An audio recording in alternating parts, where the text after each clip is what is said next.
오늘 성경 말씀은 출애굽기 12장 11절에 14절입니다. 너희는 그것을 이렇게 먹을지니 허리에 띠를 띠고 발에 신을 신고 손에 지팡이를 잡고 급히 먹으라. 이것이 여호와의 유월절이니라.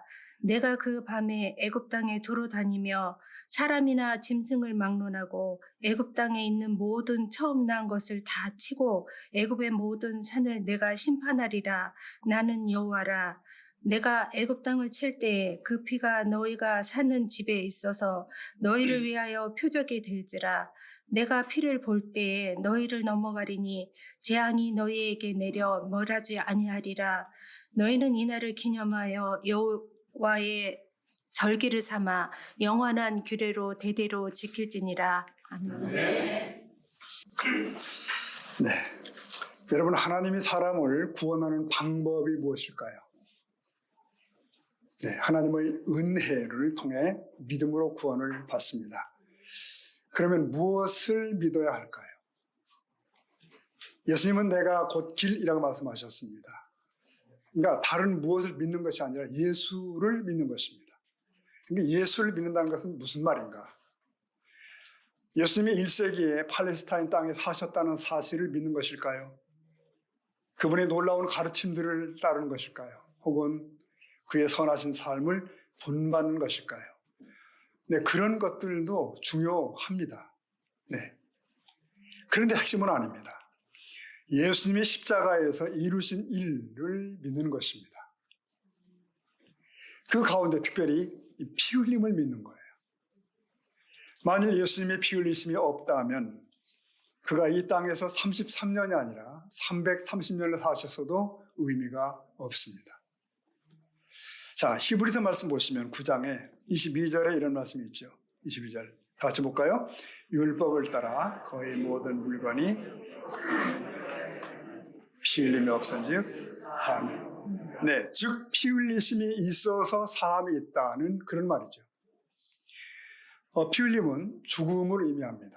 죽음은 죄의 삭시입니다. 죄인인 우리 인간은 공의로운 심판자이신 하나님 앞에서 반드시 삭을 지불해야 됩니다. 이게 우리의 운명입니다.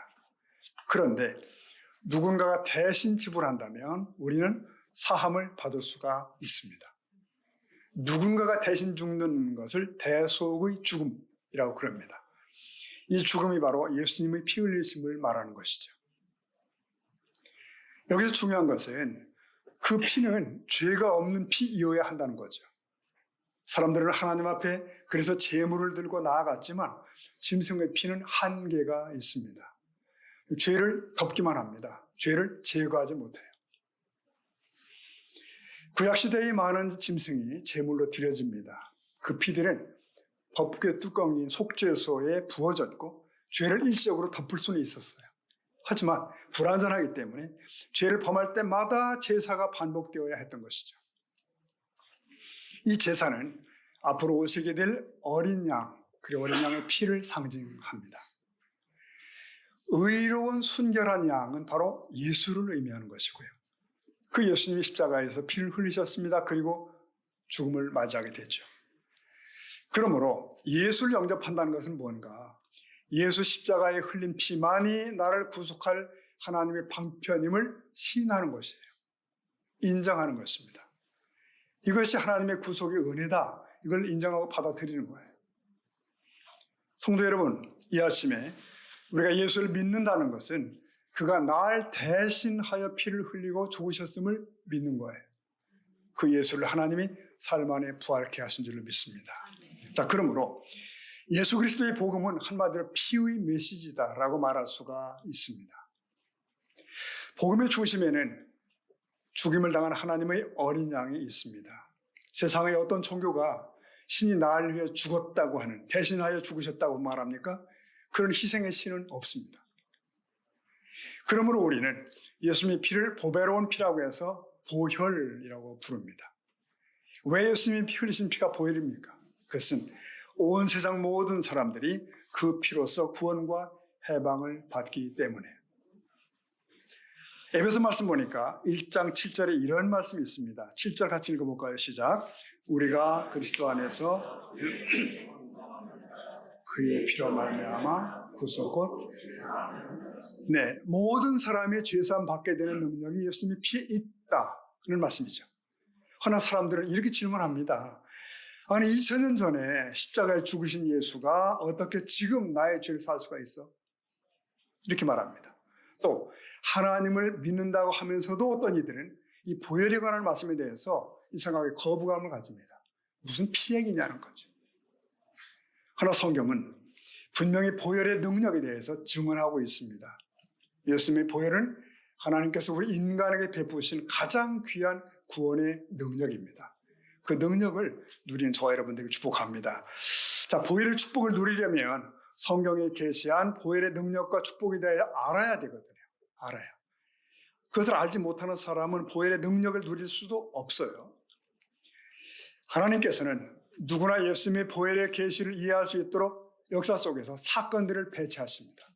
여러 사건들이 있습니다. 특히 그 중에 대표적인 사건이 본문에 기록된 출애굽 6월절 사건입니다. 그래서 이 아침에 우리 6월절 안으로 들어가 보도록 하겠습니다. 아브라함의 후손인 이스라엘 민족은 모든 민족의 복이 된다고 하는 그 엄청난 그 약속을 받은 민족 아닙니까? 그러나 그들은 400년 동안이나 타국의 종살이를 하고 있었습니다. 하나님도 잊어버리고 애굽의 우상 숭배에 길들어져 가고 있었을 거예요. 때가 찾아 하나님은 그들을 해방시켜 약속의 땅 가나안으로 이끌기로 하셨습니다. 하나님은 저 광야에서 훈련받고 있는 누구? 모세를 호출하십니다. 가서 내 백성을 가게 하라. 이끌어내라. 그러나 모세의 앞에는 탐욕스러운 애굽 왕이 버티고 있는 것입니다. 바로는 순순히 이스라엘 노예들을 내어주고 싶지 않았습니다. 그래서 여러 재앙들을 버텨내요. 그리고 9번째 재앙에 이르도록 바로는 완고합니다. 결국 하나님은 애굽의 장자들이 그리고 처음 난 것들이 다 죽는 10번째 재앙을 만나게 됩니다. 내리기로 하십니다. 그래서 시간이 긴박하게 돌아가죠. 이제 하나님은 애굽을 치시기 전에 이스라엘 백성들에게 먼저 당부를 하십니다. 자, 본문의 앞부분인데요. 출애굽기 12장 5절과 7절입니다. 읽어봅니다. 시작. 너희 어린 양은 흠없고 일련된 수컷으로 하되 그 피를 양을 먹을 집 좌우 문설주와 자, 명령하시는 거예요. 흠없는 어린 양을 잡아서 그 피를 집 문틀에 바르라. 그러면 죽음의 천사가 너희의 집을 넘어갈 것이다. 넘어갈 것이다. 이스라엘 백성들은 그 명령에 순종해서 어린 양을 잡아서 그 피를 뿌리죠. 그렇게 해서 이 백성들에게는 그 끔찍한 재앙이 임하지 않게 됩니다. 자, 그렇게 재앙이 넘어갔다고 해서 유월했다 해서 그걸 기념하여 유월절이라고 부르는 것이죠. 이제 우리는 12장 3절 이하에 나오는 유월절 양을 취하는 규례들을 좀 살펴보려고 합니다. 양을 취하는 방법은 우선 정월 10일에 식구수에 맞춰서 양을 취하도록 되어 있어요. 근데 식구수가 너무 적으면 이웃과 함께 한 마리를 취하도록 하는 거죠. 그리고 취하게 될 양은 흠없고 일련된 수컷, 염소도 포함됩니다. 염소도. 자, 이 양을 잡는 규례를 통해서 우리는 굉장히 중요한 몇 가지 교훈을, 진리를 발견하게 됩니다. 여러분, 6월절에 사용될 양은 우선 흠없고 점 없는 양이어야 된다. 점이라는 것은 선천적으로 타고나는 거죠. 네, 흠은 후천적으로 생기는 거예요. 상처처럼. 흠도 없고 점도 없는 양은 예수님을 예표합니다. 예수님은 원죄도 없고 자범죄도 없는 순결하신 분이셨습니다. 그래서 베드로전서 보면 1장에서 이런 말씀이 있어요. 18절에 보니까 너희가 알 것은 너희 조상이 물려준 헛된 행실에서 대속함을 받은 것은 은이나 금같이 없어질 것으로 된 것이 아니다. 자, 19절 다 같이 오직 흠없고 네, 보세요. 6월절 어린 양은 이렇게 흠없고 점 없는 예수님을 상징하고 있습니다. 그 귀한 양이 대신 피를 흘리고 나를 대신해 피를 흘리고 희생당하 죽어야만 했다는 것이죠. 여러분, 하나님께서 우리에게 베푸시는 가장 큰 은혜가 무엇이겠어요? 죄는 우리가 지었는데 그 죄를 우리에게 돌리지 않으시고 대신 속해 주신다는 그런 사실이에요. 여러분, 에덴 동산에서는 어떻습니까? 누가 죄를 지었죠? 아담과 해와가 죄를 지었잖아요. 그러니까 우리 인간이 범죄했습니다. 그런데 누가 죽어요? 짐승이 죽습니다. 그렇게 하여 그들을 가려주는 가죽옷이 마련됩니다. 기억나시죠? 내가 하나님 말씀에 불순종해서 내가 선악과를 먹고 내가 범죄했어요. 근데 내가 죽은 것이 아니라 짐승이 죽었어요. 그리고 그 짐승의 가죽으로 하나님은 아담에게 옷을 지어 입혔습니다. 기억나시죠? 자, 다시 6월절 얘기로 돌아봅시다. 죽음의 천사가 애굽 전역을 휩쓸고 지나갑니다. 근데 어느 집이 애굽 사람이고 어느 집이 이스라엘 집인지를 분간하려는 것일까요? 그럼 굳이 어린 양을 죽이지 않아도 되었을 겁니다. 그냥 문 앞에다가 양 한 마리를 묶어놓으면 되는 거예요. 뭐 개는 안 되겠어요, 여러분? 천사가 문 앞에 양을 보고서 그냥 지나갈 수 있었을 거예요. 하지만 그렇게 하지 않죠. 해서는 안 되죠. 6월절 어린 양은 반드시 죽임을 당해야만 했습니다. 그리고 그 피가 뿌려져야 했다고요. 한 짐승이 대신 죽고 가족들을 살렸습니다. 만약에 짐승이 죽고 그 피가 뿌려지지 않았다면 어떻게 되었을까요? 그냥 문 앞에 묶어놨다면 어떻게 되었을까요? 식구들이 다 죽고 말았을 거예요. 그처럼 예수님은 6월절 어린 양이 되셔서 우리를 살리기 위해서 피 흘려 죽으셨다는 것이죠. 기억하셔야 됩니다. 우리가 구원받은 것은 예수님의 가르침 때문이 아니고요.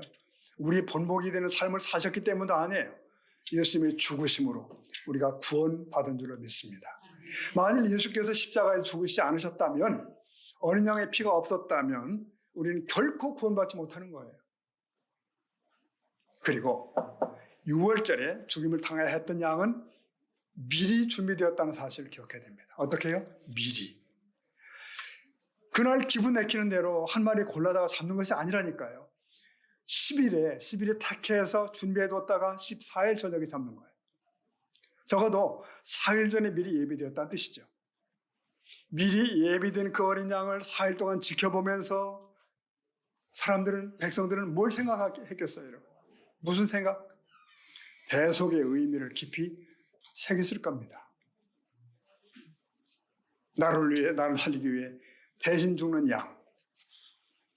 우리 식구들을 살리기 위해 이 어린 양이 죽는다는 사실을 마음에 10번 새겼을 거예요.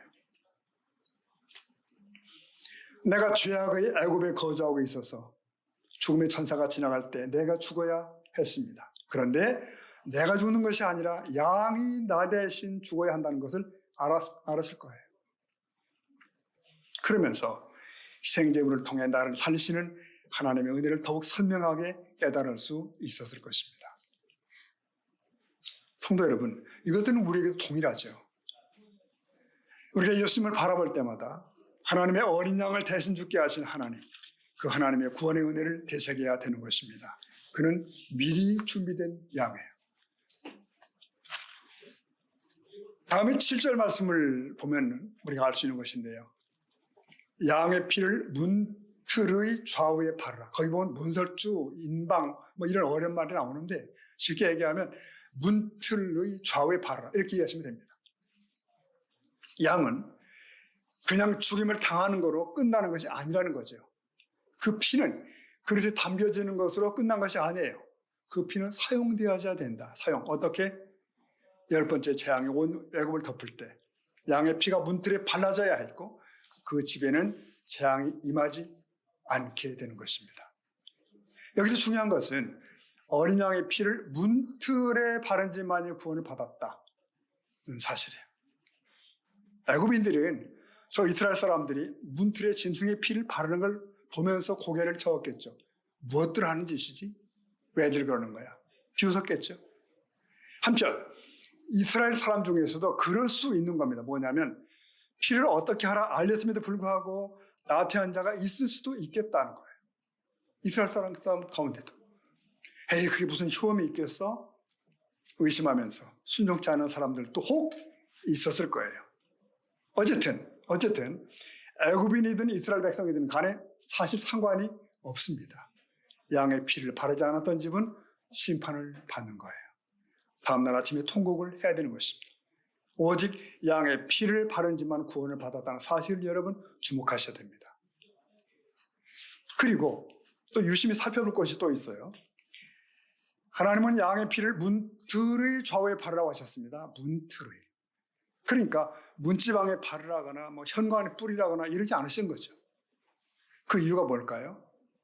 하나님의 그 약속의 피는 아무데나 함부로 뿌려져서 발에 밟혀서는 안 되는 것입니다. 그래요. 거룩한 어린 양의 보배로운 피는 짓밟혀서는 안 되는 것입니다. 주의 보혈은 값없이 밟힐 수 있는 이유의 것이 아니에요.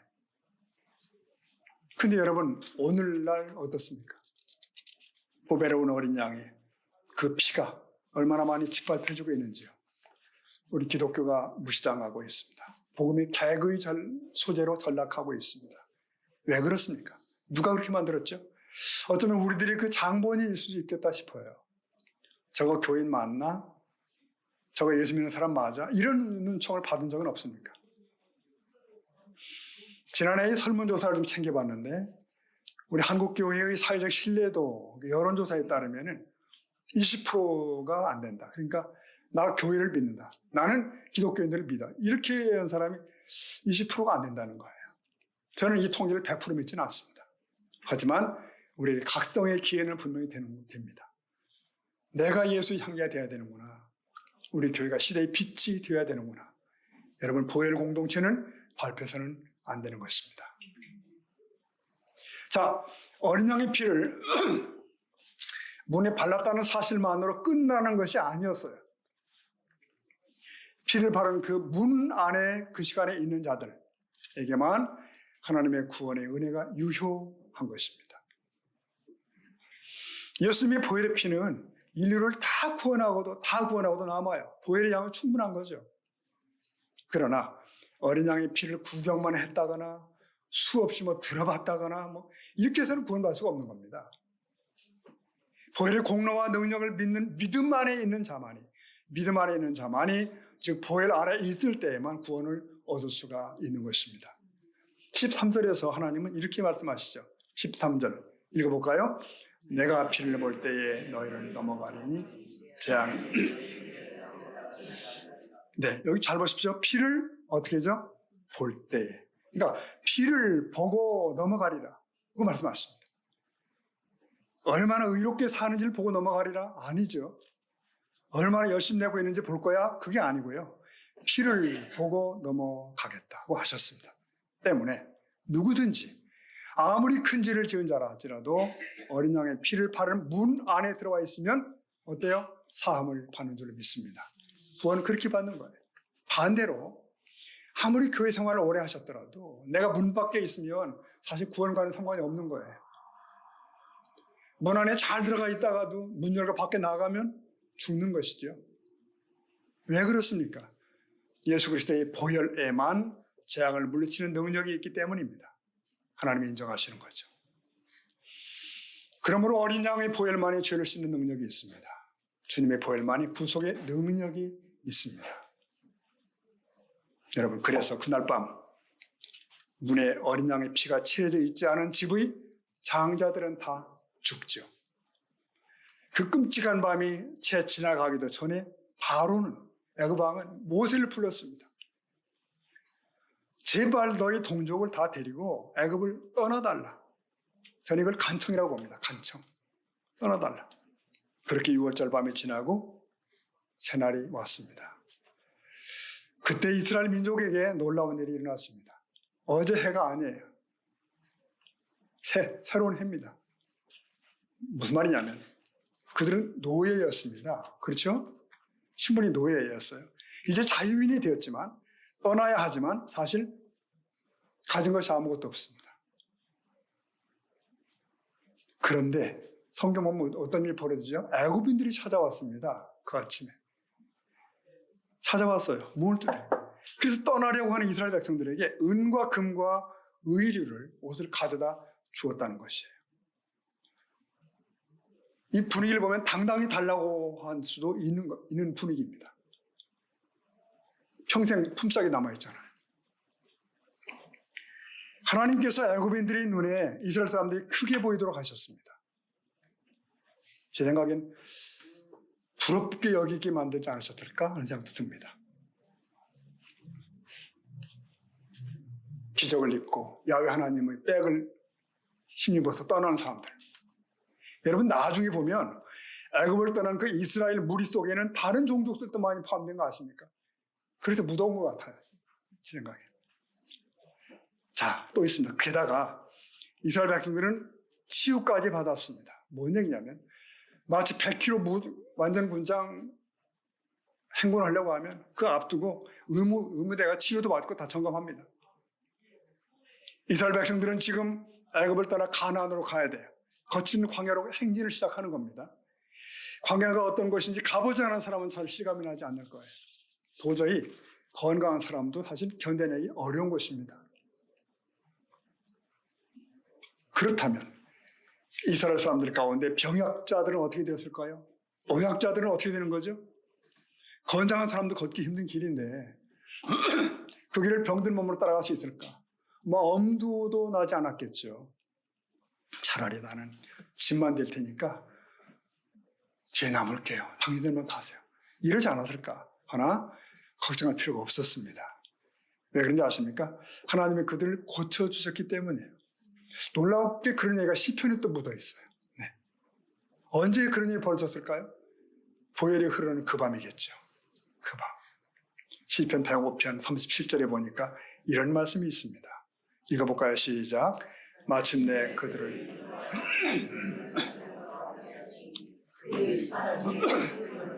하나도 없어. 놀랍습니다. 출애굽 얘기가 시편에 이렇게 나옵니다. 여기서 말하는 그들은 누굴까요? 새소망교회 교인들. 여기서 말하는 그들은 이스라엘입니다. 네. 그들이 은금을 받았잖아요. 또 있어요. 비틀거리는 자가 하나도 없었도다. 뭐죠? 몸이 아파서 잘 걷지 못하는 사람이 하나도 없게 되었다는 거예요. 그날 아침 보니까 건강한 자로 다 만들어주신 거 분명해요. 정말 놀라운 일이 아닐 수 없습니다. 어린 양의 피로 보호받은 그 밤, 날이 밝았을 때 그들에게는 하나님이 챙겨주신 은금 보화가 있고요. 육신이 건강히 생겨나기 시작하고, 그러니까 이제 믿음의 행군을 시작한 사람들에게 챙겨주시는 은혜가 있는 거예요. 준비해 주시는 은혜. 이것이 6월절 어린 양의 피로 인한 구원의 역사라고 생각합니다. 죄사함만 보혈의 능력이 아니고요. 이 또한 보혈의 능력이 분명합니다. 보혈의 축복인 줄로 믿습니다. 자, 그렇습니다, 여러분. 하나님은 역사 속에서 인류의 6월절을 준비하고 있었습니다. 바로 하나님의 어린 양 예수죠. 6월절의 어린 양의 피는 장차 갈보리에서 흘리실 예수님의 피의 예표였습니다. 그 놀라운 일이 이스라엘에게 일어났던 것처럼 오늘 우리 가운데 그 일이 이루어진 줄로 믿습니다. 우리 역시 그 예수님의 십자가 보혈로 죄씻김 받은 자들, 그리고 구원의 판례를 선 자들입니다. 예수님께서는 최후의 식사 때 제자들에게 포도주를 주면서 피를 언급하셨습니다. 마태복음 26장 28절에 보니까요. 읽어볼까요? 이것은 죄사함을 얻게 하려고 나의 피 곧 언약의 피. 여기서 예수님께서는 그냥 피라고 하지 않으시고 언약의 피라고 표현하십니다. 이미 약속된, 약속 속에서 확인되어 왔던 그 피라는 거예요. 이것은 예수님이 이제 십자가에 흘리실 피는 하나님이 이미 약속하시던 그 피라는 뜻이죠. 인류를 구하시는 언약의 피라는 거예요. 하나님께서 온 인류를 죄에서 건진다는 약속을 이루실 그 피라는 것입니다. 그래서 언약의 피라고 하신 것이죠. 그러므로 여러분, 내가 예수님을 영접했다는 말은 나에게 예수님의 보혈이 발라지게 되었다는 것을 의미합니다. 여러분, 예수님을 구주 영접하셨나요? 그렇다면 여러분의 심령에 예수님의 피가 발라져 있습니다. 하나님은 그들을 의롭다고 보십니다. 그런 자들을. 요한계시록 읽다 보면 7장에 장차 이루어질 하나님 나라의 광경이 나타납니다. 근데 거기 보니까 마지막 환란에서 구원받은 백성들이 나오는데 그들이 특별해요. 자, 계시록 7장 14절 읽어봅시다. 시작. 내가 말하기를 내 주여 그가 나의 어린 양의 피에 그 옷을 씻어 해게 하였니. 네, 그들은 한결같이 어린 양의 피에 그 옷을 씻어 시게 되었다 라고 설명됩니다. 이게 흰 옷을 입은 사람들이 오는데 그게 어린 양의 피로 씻어서 시게 된 옷이라는 거예요. 그 옷을 입은 거예요. 오늘 우리로 말하면 칭의의 옷입니다. 의롭다고 불러주시잖아요. 여러분, 우리의 죄악은 강력한 세제로서 빨아지는 것이 아니에요. 예수님이 보혈로 그렇게 되는 줄로 믿습니다. 얼마나 장엄합니까? 그날이 우리 모두는 흰옷을 입은 천성의 찬양달이에요. 누구나 애통하시겠죠. 누구도 불안하시겠죠. 성도 여러분, 그리고 보혈의 능력은 모든 사람 누구에게나 그리고 언제나 열려 있습니다. 이거 잘 들어보십시오. 6월절에 하나님께서 나는 유대인을 구원하고 애굽민들에게 저주를 내리겠어 라고 선언하신 적이 없습니다. 나는 이스라엘만 챙기겠어 그런 적이 없다고요. 하나님께서 천사들이 헷갈릴까 봐서 이스라엘 사람과 애굽 사람을 구별하지 못할까 봐서 양의 피를 문에 바르라고 하셨을까요? 그럴 리 없죠. 그러면 6월절 어린 양 얘기의 핵심이 뭡니까? 하나님은 애굽 사람이나 유대인이나 그걸 보지 않는다는 것이에요. 오직 어린 양의 피를 보는 것입니다. 애굽 사람도 문에 양의 피만 발라져 있으면 심판의 천사는 넘어가는 것입니다. 건너가는 것이에요. 살 수가 있어요. 반면에 이스라엘이라도 할지라도 문에 피가 발라있지 않으면 죽습니다. 하나님이 지금 우리를 보실 때 핵심은 피라는 사실을 분명히 기억하셔야 됩니다. 우리의 심령에 우리 마음에 흘려진 예수님의 보혈로 인하여 우리는 구원을 받는 것입니다. 하나님의 보호하심을 받고 하나님과 친밀하게 되고 그 복을 받고 치유를 받는 거예요. 성도 여러분, 성경에서 강력한 말씀을 뽑으라면 뭐가 좋을까요? 요한복음 1장에 있습니다. 세례 요한이 예수님에 대해 외친 말이 있어요. 요한 1장 29절입니다. 이 줄여 시작. 이튿날 요한이 예수께서 자기 보라 세상죄를 지고 가는 하나님의 요한이 외친 거예요. 보라 세상죄를 지고 가는 하나님의 어린 양이다. 여기서 세상죄란 뭐냐? 온 세상 사람들이 죄를 의미합니다. 다 묶어서. 지금 80억 인류 모두 그 안에는 우리도 들어가 있는 거예요. 우리도. 이 말은 짧지만 아주 깊고 강력한 진리를 나타내죠. 예수는 온 세상 죄를 지고 가는 하나님의 어린 양입니다. 그러므로 누구나 이렇게 외칠 수 있어요. 주 예수님, 저를 구원해 주십시오. 나를 구원해 주십시오. 그러면 예수님의 보혈이 당신의 죄와 허물을 깨끗이 씻어 주실 줄로 믿습니다. 그렇습니다, 여러분. 예수님에게 나를 구원해달라고 누구나 요청할 수 있습니다. 누구든지 그렇게 요청하기만 하면 그는 어린 양의 보혈로 그 죄에서 씻김을 받는 겁니다. 죄의 저주에서 건짐을 받는 거죠. 나아가 일상 속에서 이 보혈의 능력을 누릴 수가 있을 줄로 믿습니다. 말씀을 좀 정리해 보겠습니다. 자, 제가 마지막으로 강조할 것이 있습니다. 예수님의 보혈의 능력은 믿음으로 믿는 자에게만 임한다는 사실을 다시 말씀드립니다. 그러니까 마음을 열어서 받는 자, 많은 사람들이 십자가 복음에 대해서 많이 들어서 어느 정도는 알고 있잖아요. 네, 알고 있어요. 그러나 십자가 보혈로 인하여 씻음을 받고 그 능력으로 살지 못하는 이유가 무엇인가? 알긴 하지만 그 보혈의 능력을 정말 믿고 자기에게 적용하지 않기 때문이랍니다. 적용하지 않기 때문. 예수님이 선언하셨습니다. 진리를 알지니 진리가 너희를 자유케 하리라. 그럼에도 많은 신자들이 죄와 저주에서 자유하지 못한 이유가 뭘까? 패배하는 삶을 사는 이유는 뭘까? 자신에게 예수님의 보혈의 능력이 있음을 믿지 못하기 때문입니다. 믿고 적용하지 못하기 때문이에요. 마틴 루터에 관한 짧은 얘기가 있는데요. 그가 몹시 아파서 병상에 누워 있었습니다. 근데 마귀가 들어와서 루터를 비웃듯이 이렇게 응시하더니 안고 온 큰 두루마리 책을 펼쳐놓더라고요. 이렇게 들다 보니까 루터가 평생 동안 지은 죄를 다 기록해놨더라고요. 루터는 그 순간 크게 낙심하고 다시 일어날 힘을 상실하게 됩니다. 그런데 갑자기 이 십자가 복음이 떠오른 거예요. 십자가 십자가 복음이 깨달아졌습니다. 그래서 큰 소리로 이렇게 외친 거죠. 이 죄들은 다 사실이다. 그러나 예수 그리스도의 피가 이 모든 죄를 다 씻으셨다. 그 순간 참수하던 마귀가 도망갔다는 거 아니에요? 두루마리가 사라졌다는 거 아닙니까? 우리도 이 담력을 가질 필요가 있습니다. 실족하고 죄로 인해 낙심할 때 떨쳐 일어나서 십자가의 보혈을 고백하는 겁니다. 내게 정죄함은 없다. 외치는 거예요. 한번 따라 하실까요? 내게 정죄함은 없다.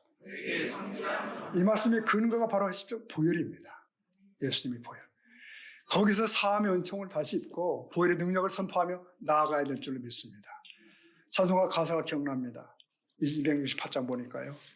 죄에서 자유를 얻게 하는 것은 보혈의 능력, 주의 보혈. 그리고 시험을 이기고 승리하게 하는 참 놀라운 능력이로다. 그랬습니다. 후렴 읽어보실까요? 시작. 주의 보혈, 주의 보혈 능력에 매우 그중을.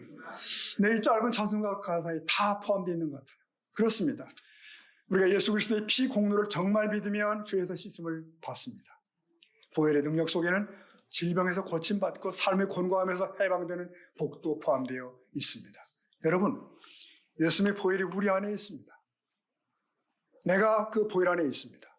우리는 계속해서 그 보혈로 덮임을 받도록 믿음으로 나아가야 될 줄로 믿습니다. 주님께 그렇게 구하고 선포하셔야 돼요. 혹시나 예수님의 보혈의 능력에 대해서 알고만 있는가, 듣고만 있는가, 그러면 안 됩니다. 예수님의 보혈을 정말 나의 복음으로 믿으셔야 됩니다. 그리고 주장해야 됩니다. 그리고 그 능력으로 오늘을 살아가는 저와 여러분 되기를 예수님의 이름으로 축복합니다. 아멘. 기도하시겠습니다.